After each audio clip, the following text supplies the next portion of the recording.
I am thrilled to be able to rise today to speak on this motion about nuclear energy. And I did see a tweet today actually from the Minister for the Creative Arts, and the member for Mornington referenced perhaps an omen bet running at Wangaratta today at 3:30, so I'm going to miss that race. But going nuclear, also trained, here's another omen, trained by Dee O'Brien.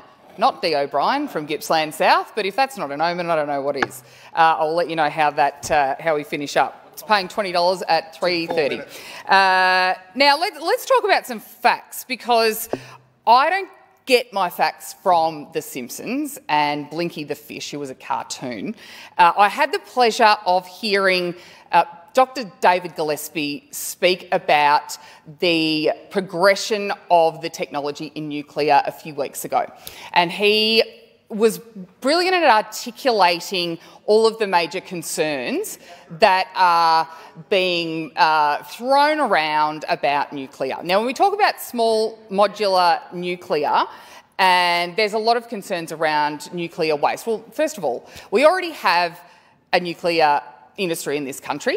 We have Lucas Heights, and we also have, which obviously have to dispose of their waste already, and we also have the submarines coming as well. Now, for a small nuclear reactor, the waste that ends up being produced is actually recyclable. We can't do it here. We have sovereignty of all of our resources here, yes, which makes sense.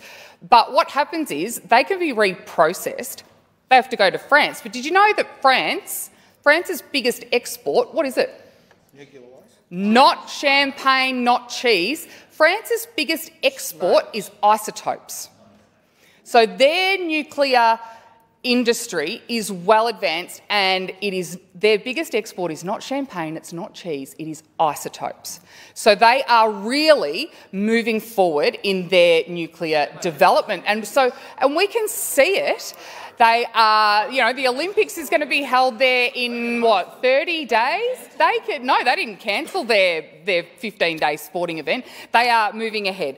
And they are actually very concerned about, they have wind, obviously, lots of wind turbines throughout, particularly the north of France. And they are very concerned now, and this is another conversation that no one seems to be having, they're very concerned about, now that these turbines are at end of life, what do they do with them? They just end up in landfill. They're very concerned about that. I had a conversation with the Mayor of Villa Bretonneux about this, and he is very, very concerned about it. He was also concerned that they've had that infrastructure there for 20 years, producing power, but unable to get it to where it needs to go. So we can learn a lot from countries that are already doing this. We can learn what not to do. We can learn what the future holds by countries that are already doing this. Now, let's just talk about Victorians, and we'll talk about right now.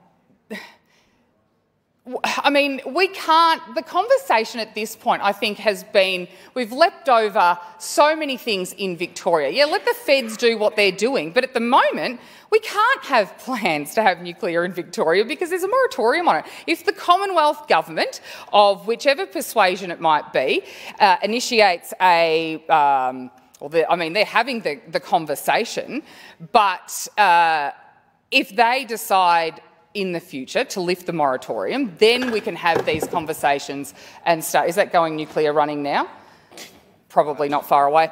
And also remembering that the Gippsland community that are having the heart and soul ripped out of that region need to be part of this community. And I sat down with the member for Morwell. I often talk to the member for Morwell, the members for Gippsland South East and Narrabeen about what the community sentiment is in Gippsland.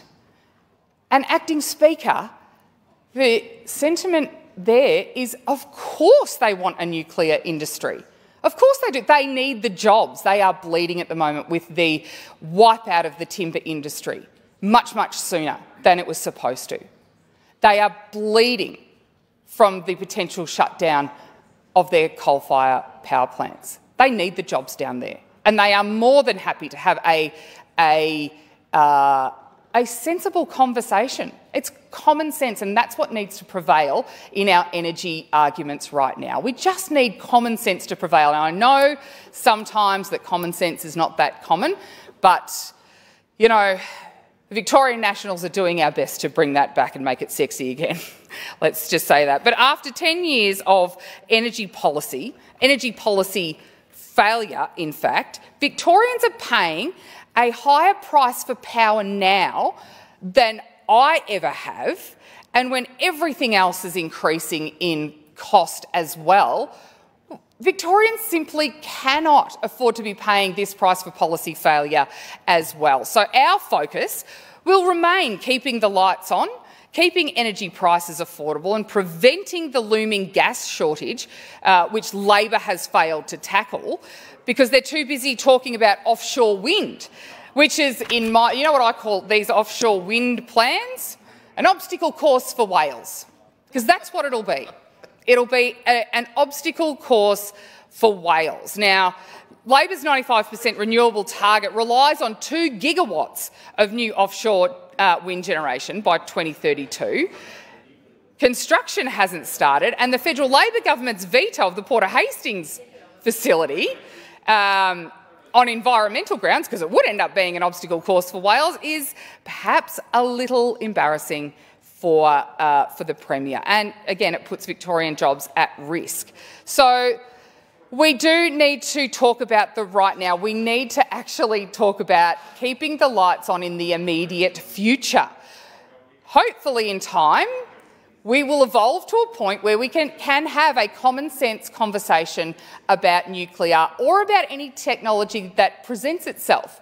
Because the beauty of having a bit of common sense is that you might remain agnostic and open to any ideas that do present themselves, because solutions, even though some are saying that we could build nuclear power plants within 7 to 10 years, okay, that's fine. But again, while there's a moratorium on it, it simply can't happen. My point is we have sovereignty of all our resources.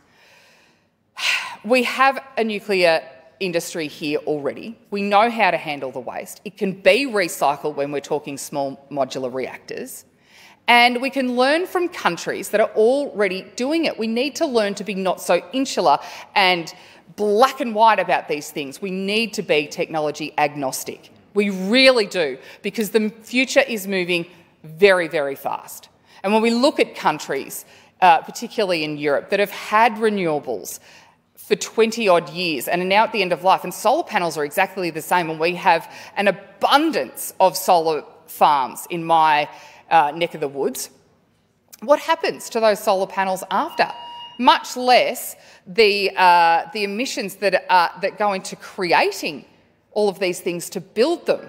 So let's have a look at the broader discussion here, and instead of just shaking your head and saying that that's wrong or that's, have a look at some facts. And honestly, the way that Dr. Gillespie explained it to me was, I mean, if you fail to see common sense in that argument, then you fail to possess common sense as far as I'm concerned, because it's a conversation, yes, we need to have, but right now we actually need to keep the lights on. And the energy policy and the policy failure of the state Labor government over the last 10 years means that Victorians are paying the price for mismanagement of our energy. And it is, I mean, again, it proves that... Did it win? No. Oh. Damn it.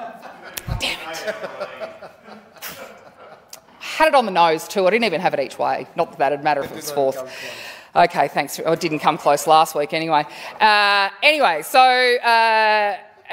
You know, the inability to have sensible conversations is another, and the fact that Victorians are paying a higher price than they ever have. It's okay, you can giggle.